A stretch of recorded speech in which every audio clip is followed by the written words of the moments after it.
god, why is she actually so pretty? I literally don't care what anyone else says. Like, she is gorgeous to me. Like, she's almost free. This part kind of scares me, and I'm kind of getting like performance anxiety to do this on camera, but we're gonna figure it out. Okay, let me just free her. But I just want to know why, and I'm probably gonna get like literally ripped to shreds, like if this is something that people know in like the doll community, but like why can I not? Why is this on her hair? Like, can I, like, what can I do? Like, I'm gonna get it off, don't worry. Like, I'm just being a little dramatic right now, but what the fuck is that?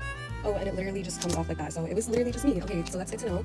It's good to know that I have less of a functioning brain than the 5-year-old that would actually receive this doll. But yeah, this is her. This is Stella. This is the new Stella from Wingstall. She has tinsel in her hair. I think she's really fucking cute. This video is not for children, or if you're a child and you're watching this, I'm sorry for cursing.